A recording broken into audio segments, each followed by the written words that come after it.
రాష్ట్రంలో కొత్తగా పట్టాదారు పాసు పుస్తకాలతో రైతు భరోసా పథకానికి దరఖాస్తు చేసుకున్న రైతుల బ్యాంకు ఖాతాల పరిశీలన ప్రక్రియను వ్యవసాయ శాఖ చేపట్టింది.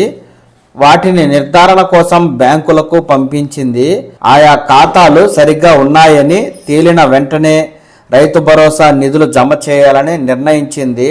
దాదాపు 3 లక్షల మంది రైతులు కొత్తగా పట్టాదారు పాసు పుస్తకాలు పొందారు.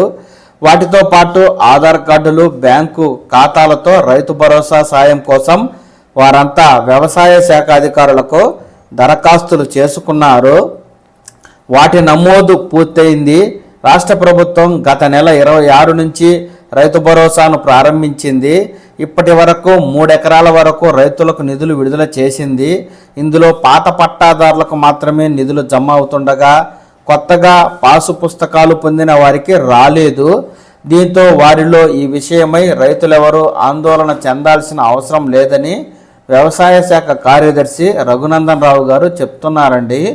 గతంలో కొత్త పాస్ పుస్తకాలు పొందిన రైతులకు సాయం విడుదల సందర్భంగా అక్రమాలు వెలుగు చూశాయని ఏఈఓలు కొందరు పాత పట్టాదారు పాసు పుస్తకాలతో తమ బంధువులకు చెందిన బ్యాంకు ఖాతాలు నెంబర్లు కొత్తగా నమోదు చేసి వాటిలో నిధులు జమ చేయించుకున్నారని చెప్పారు. అలాంటివి జరగకుండా ఈసారి పకడ్బందీ చర్యలు తీసుకుంటున్నట్లు వివరించారు. కొత్తగా పట్టాదారు పాసు పుస్తకాలు పొందిన 3 లక్షల మంది బ్యాంకు ఖాతాలను పరిశీలించాలని ఆయా బ్యాంకు ప్రధాన కార్యాలయాలకు పంపించామని, 2-3 రోజుల్లో ఆ ప్రక్రియ పూర్తయిన అనంతరం అర్హులైన వారందరికీ నిధులు జమ చేస్తామని వెల్లడించారు. కొత్తగా పట్టాదారు పాసు పుస్తకాలు పొందిన వారు బ్యాంకులు, వ్యవసాయ శాఖ అధికారుల వద్దకు వెళ్లాల్సిన అవసరం లేదంటూ కూడా ఇక్కడ అధికారులు అయితే చెప్తున్నారండి.